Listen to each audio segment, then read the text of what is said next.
Hello दोस्तों, कैसे हो आप सब? आई होप अच्छे होंगे। दोस्तों, इस वीडियो में हम बात करने वाले हैं कक्षा 11वीं के छठे चैप्टर रेखिक असमीकाय की एक्सरसाइज 6.1 के क्वेश्चन नंबर 26 की, जो कि इस एक्सरसाइज का लास्ट क्वेश्चन है। थ्योरेटिकल क्वेश्चन है, बहुत ही अच्छा क्वेश्चन है और इसको हम बहुत ही अच्छे से समझाने भी वाले हैं। तो देखिए कैसे, वैसे तो हम हर क्वेश्चन को अच्छे से समझाते हैं, अगर आपने पिछली वीडियो देखी होगी तो देखिए यहाँ पे क्वेश्चन आपको स्क्रीन पे दिख रहा होगा। तो दिया क्या गया है क्वेश्चन में, एक व्यक्ति 91 सेंटीमीटर लंबे बोर्ड में से 3 लंबाइयाँ काटना चाहता है। मान लिया ये हमारे पास एक बोर्ड है ऐसे टाइप का, ठीक है। ये बोर्ड है, इसकी जो लंबाई दी है 91 सेंटीमीटर दी गई है। 3 लंबाइयाँ काटना चाहता है। मान लिया पहली ये हमारी, ठीक है, 1 2 3 होगी। अब कह रहा है वो 3 लंबाइयाँ काटना चाहता है, तो काट ली हमने ऐसे। पहली ये होगी हमारी, दूसरी ये और तीसरी ये होगी। दूसरी लंबाई सबसे छोटी लंबाई से, हम मान लिया हमारे पास ये सबसे छोटी है, ठीक है, सबसे छोटी,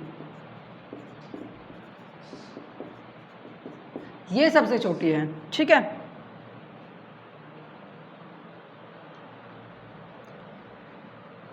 अब कह रहा है वो कि दूसरी लंबाई सबसे छोटी लंबाई से 3 सेंटीमीटर अधिक है। मान लीजिए ये हमारे पास पहली लंबाई है, दूसरी लंबाई है और तीसरी जो कि सबसे छोटी है, ठीक है।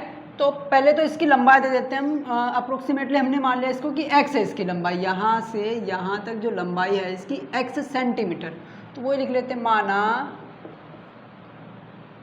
सबसे छोटी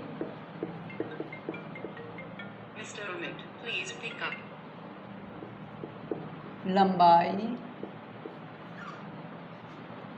x सेंटीमीटर है, ठीक है। पहली बात होगी। इसके बाद दूसरी लंबाई, कुछ बातें दी हैं दूसरी लंबाई के लिए। क्या कहा है इसने,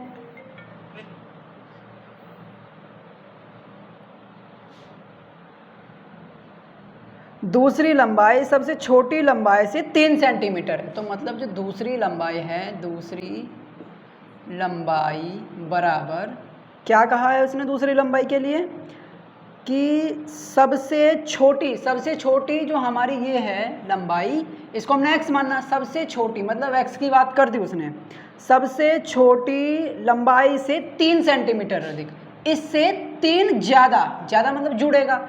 तो जो दूसरी लंबाई है हमारी वो इससे 3 ज़्यादा है।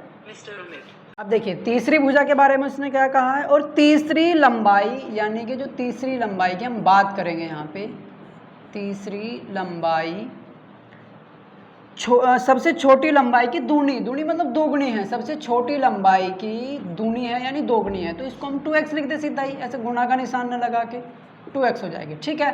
तो यानी तीनों की तीनों लंबाई हमारे पास आ गई है। सबसे छोटी x सेंटीमीटर, फिर दूसरे वाली x+3 और तीसरे वाली 2x है, ठीक है। अब इसके बाद उसने कहा है सबसे छोटे बोर्ड की संभावित लंबाई क्या होगी, यानी x हमें फाइंड करना है कितना हो सकता है, ठीक है। संभावित लंबाइयाँ कितनी हो सकती हैं। यदि तीसरा टुकड़ा दूसरे टुकड़े से कम 5 सेंटीमीटर अधिक हो, यदि तीसरा टुकड़ा यानी 2x, ठीक है, तीसरा टुकड़ा दूसरे टुकड़े से, मतलब इसकी बात होगी अब यहाँ पे x+3, दूसरे टुकड़े से कम 5 सेंटीमीटर अधिक लंबा हो। कितना? 5 सेंटीमीटर अधिक लंबा हो, कम से कम इतना तो होना ही चाहिए, ठीक है। तो इसमें जो हमारा चिन्ह लग जाएगा कम से कम, यानी कम से कम ये होना चाहिए x+3+5, ज़्यादा से ज़्यादा तो ये कितना भी हो सकता है 2x, ठीक है। तो एक कंडीशन ये मिल गई हमारे पास यहाँ पे, और दूसरी कंडीशन हमारे पास ये है कि या इसको ही सोल्व कर लेते हैं तो ये हो जाएगा ना, 2x greater than equal to x+3+5। आप देखिए 2x greater than equal to x+5 और 3 8 हो गया। इस x को इधर लेके आते हैं तो 2x greater than equal to, sorry इस x को इधर लेके आएंगे तो माइनस हो जाएगा, ये ग्रेटर देन इक्वल टू 8, यानी x greater than equal to 8। मतलब जो x हमारा होना चाहिए वो कितना होना चाहिए, 8 सेंटीमीटर होना चाहिए, ठीक है ना। अब हम देखते हैं ये कंडीशन सेटिस्फाई हो रही है या नहीं कि इनका जो सम होगा वो कितना होना चाहिए, 91 सेंटीमीटर। तो अगर सबसे छोटी हम ले 8, तो दूसरी क्या हो जाएगी हमारी 8 और 3 11 सेंटीमीटर, और फिर 8 दूनी 16। तो ये 91 नहीं हो रहा है, ठीक है। यानी हमें क्या ज्ञात करना था कि ये जो इससे हमारा बोर्ड बन जाए,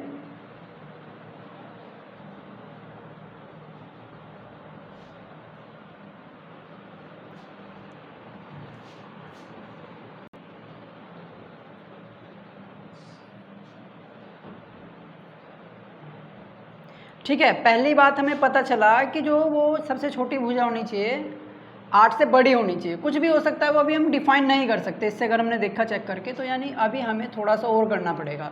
इसके बाद उसने कहा है कि इसकी लंबाई कितनी है, 91 सेंटीमीटर है। मतलब इन तीनों का जो सम होगा वो या तो 91 सेंटीमीटर से कम होगा या फिर इसके बराबर होगा, ठीक है ना।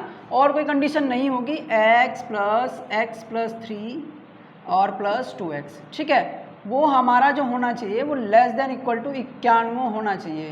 मतलब ऐसा भी कंडीशन हो सकती है कि थोड़ा बहुत बोर्ड कहीं से घिस गया हो, जैसे हमने काटा इसको तो थोड़ा सा ऐसे तिरछा कटा हो, तो फिर इसको हम सीधा करेंगे तो कम भी हो सकता है ना 91 सेंटीमीटर से, या फिर ऐसे कट गया हो इसको भी हम सीधा करेंगे तो जो बीच का पार्ट है ख़त्म भी हो सकता है ना भाई, काट तो वो, क्योंकि 3 टुकड़ों में हमने जब उसे बांटा, ठीक है। तो यानी हम कह रहे हैं कि वो 91 से जो तीनों के तीनों पार्ट का सम होगा वो है, ठीक है कि सीधा का सीधा ही कट गया हो, लेकिन ज़रूरी तो नहीं है। यानी ठीक है कि हो सकता है तीनों का सम 91 सेंटीमीटर हो, लेकिन अगर तिरछा कटा होगा तो फिर इससे कम भी तो हो सकता है ना इनका सम। तो उसी मुद्दे पे फिर हम क्या करेंगे कि जो इन तीनों का सम है वो 91 से छोटा भी हो सकता है या उसके बराबर भी हो सकता है। यहाँ तक तो क्लियर है ना ये बात। आप देखिए यहाँ से सोल्व करेंगे, x के लिए क्या आएगा हमारे पास, तो x और x 2x और 2x कितना हो जाएगा, 4x हो जाएगा हमारा, और प्लस 3 जो का, तो लेस देन इक्वल टू 91, यानी 4x और 3 को उधर लेके जाएंगे तो less than equal to 91 minus 3, मतलब ये हो जाएगा 4x less than equal to 88, ठीक है 88। अब इसको यहाँ पे थोड़ा सा हल कर लेते हैं हम। पहले तो यही देखिए, 4 को जब हम भाग करेंगे तो वो बात लिखनी है आपको कि दोनों ओर 4 से भाग देने पर तो आप लिख दोगे। यहाँ पे मैं 4 को इसको डायरेक्टली ले जाता हूँ इधर, 88/4, यानी ये हो जाएगा हमारा x less than equal to, अब 4 से 88 को काटेंगे, 4 दूनी 8, फिर से 4 दूनी 8, तो 22 आ गया। मतलब हमारे पास जो कंडीशन आई कि सबसे छोटी जो भुजा, उसने कहा कि संभावित लंबाइयाँ कितनी होंगी सबसे छोटी भुजा की, तो हम कह रहे हैं कि जो संभावित लंबाइयाँ होंगी, पहली कंडीशन ये है कि जो हमारी वो भुजा होगी सबसे छोटी भुजा वो 8 सेंटीमीटर के बराबर या इससे बड़ी होगी, ठीक है, और 22 सेंटीमीटर से छोटी या फिर इसके बराबर होगी। कुछ ऐसे टाइप की कंडीशन बनेगी कि 8 सेंटीमीटर से बड़ी या इसके बराबर होनी चाहिए, ठीक है, और 22 सेंटीमीटर से छोटी या इसके बराबर होनी चाहिए। मतलब क्वेश्चन का आंसर कैसे दे रखा है वो आप खुद देख लेना क्या दिया गया है, ठीक है। हमने आपको ऐसे समझाया कि ऐसे ऐसे आना है, ये होना है। तो दोस्तों ये हमारा क्वेश्चन था। थ्योरी में अगर आपको क्वेश्चन को लगाना है तो सबसे पहले आपको वो क्वेश्चन समझना है अच्छे से खुद से, ठीक है ना। और दूसरी बात, फिर हमें ये छांटना है कि हमारे पास क्या क्या चीज़ दी गई है जिससे हम अपने सॉल्यूशन तक पहुंच सके और आंसर ला सके। दूसरी बात ये मैंने, तीसरी बात बाकी है तो फिर ये सोल्व ही करना है डायरेक्टली, फॉर्मूला टाइप है तो इसमें कोई दिक्कत नहीं होने वाली। तो दोस्तों अगर आपको इस क्वेश्चन में कहीं पे भी कुछ भी डाउट हो आप हमें कमेंट करके ज़रूर बताइएगा, और अगली वीडियो में हम आपके लिए 6.2 लेके आएंगे, बहुत ही सिंपल तरीके से, बहुत ही अच्छे तरीके से। आप भी कहोगे कि वाकई में कुछ है, इतने ईजी तरीके से आपको समझाएंगे 6.2 कि वाकई में आपको भी लगेगा कि हाँ कुछ एक्सरसाइज है, ठीक है। तो अगर आप हमारे साथ जुड़ना चाहते हो तो चैनल को सब्सक्राइब कर सकते हो। और दोस्तों अगर आपको ये वीडियो अच्छी लगी हो, क्वेश्चन समझ में आ गया हो, तो आप वीडियो को लाइक कर दीजिएगा, ठीक है। और अगर आपको इस क्वेश्चन में कहीं पे भी डाउट है, मैं बार बार आपको कहता हूँ आप कमेंट करके ज़रूर बताइए, हम जितनी मदद आपकी कर सकते हैं करेंगे, बिल्कुल करेंगे, ठीक है ना। ठीक है, थैंक यू।